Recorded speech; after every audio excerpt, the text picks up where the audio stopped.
every so often someone comes along who changes the world a little.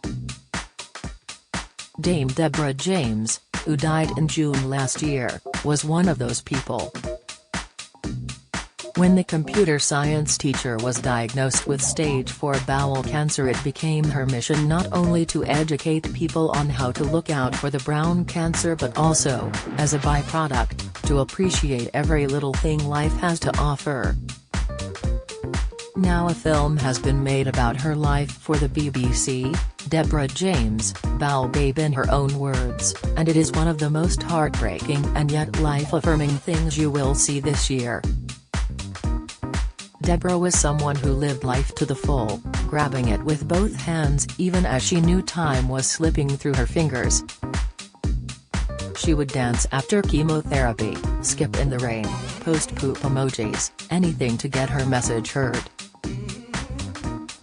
She documented it all on her Instagram page, which had nearly 1 million followers. In one of the first scenes of the short movie, Deborah is filmed going for yet another bout of chemotherapy, her hands shaking as she rattles around a huge bag to find her lipstick. Any cancer patient has so many drugs, I have to take them all the time. It's like this relentless everyday routine, she tells the camera. My bag is also full of makeup because it hides the fact that I look like I had a raging temperature of 40 degrees an hour ago. She already knew she didn't have long to live but was determined to share every last minute. Over the last 5 years I've campaigned, I've spoken about awareness, and I've shared my story for a reason, she says. The laughs, the giggles have been about showing you can live with cancer, but, ultimately, what I really want to happen is that I don't want any other Deborahs to go through this. Diagnosed with incurable bowel cancer in 2017, aged just 35, the mother of 2 became a media phenomenon. Through her books, blogs and podcast, You, Me and the Big C, Putting the Ken in Cancer, she inspired millions of people, including William, the Prince of Wales, who made her a dame just before she died, and last week helped spread the news her Bowel Babe Fund had raised an incredible £11. 3 million for Cancer Research UK. An incredible legacy which continues to impact so many, he wrote on Twitter. We couldn't be more proud of the work of the Bowel Babe Fund. The producer of You, Me and the Big C is Mike Holt. Deborah's message from beginning to end was letting people know about bowel cancer, he says. She would laugh at how it was not the cool cancer, it was the brown cancer, it was an embarrassment. And we know she had a massive impact in teaching people about it. Mike helped create the podcast in 2018 with Rachel Bland, along with Deborah and Lauren Mahan, 3 women in their 30s who all had cancer. It was an immediate hit, no subject was off limits, and won numerous awards. But just a few months after it was created, Rachel died of her breast cancer. For all of these women, one of the things they wanted to do was help people, and that wasn't just through the podcast, says Mike, who has made a special edition of the podcast with Deborah's friends and family to accompany the film. We know that people did check themselves after she listed the symptoms. There are people who are alive today because of her.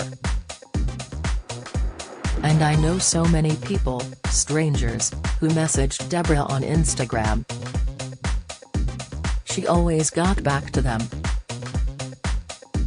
After she died, more people came out than we could ever have imagined, saying they'd chatted to her, even when she was very sick. She had this boundless energy to want to connect with people, advise them, and make sure they weren't suffering too badly if they were on their own. The film, which comprises family photos and videos, elements of her podcast, messages and videos to friends and footage from the last few months of her life, was the brainchild of BBC Storyville Commissioner Lucy Kahn. Lucy got to know Deborah after her own brush with cancer.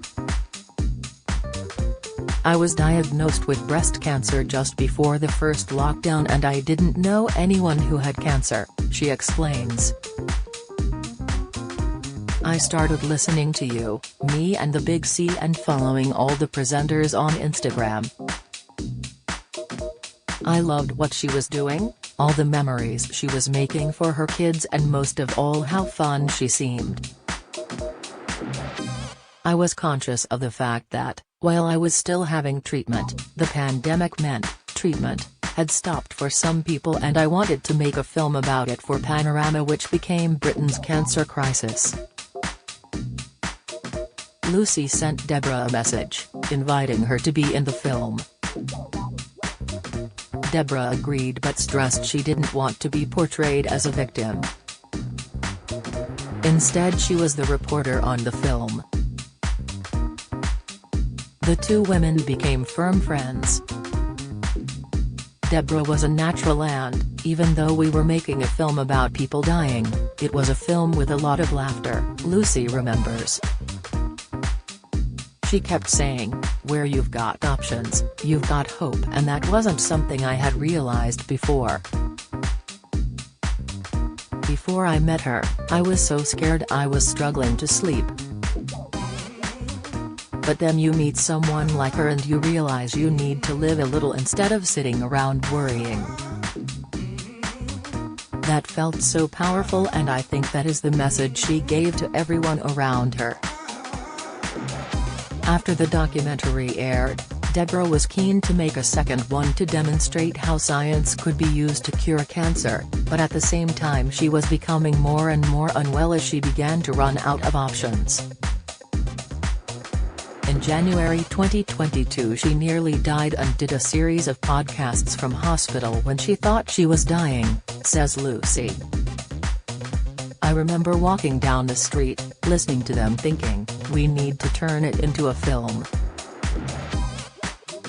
And that's what we started doing until she was too ill to finish it." Even towards the end, last May, Deborah was inspiring her friends.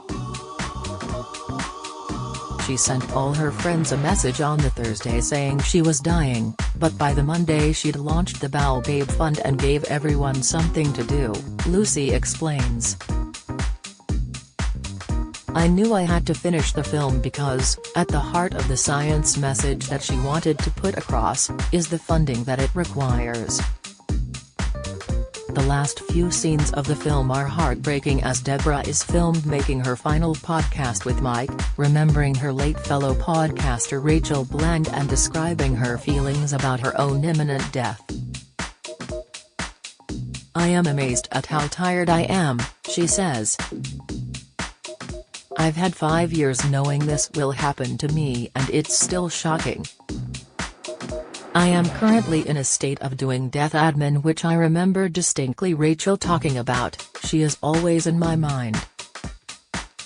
How brave she must have been, because I don't feel that brave. Maybe she'll meet me on the other side and she'll be like, wow, better late than never. I suppose that's it from me. I can't believe it. We'll see each other again, somewhere, somehow, dancing.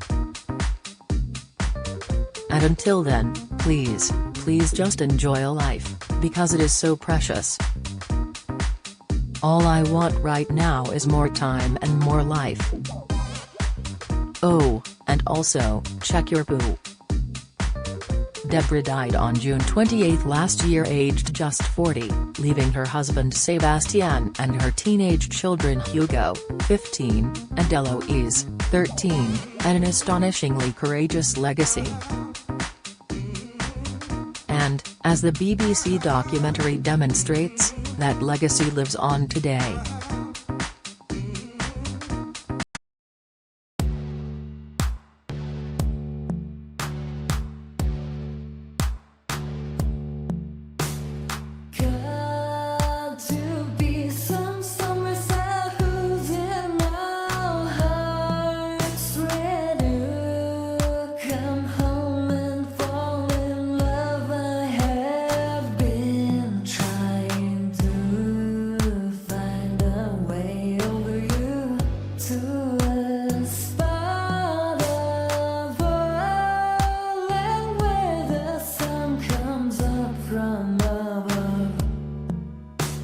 melted.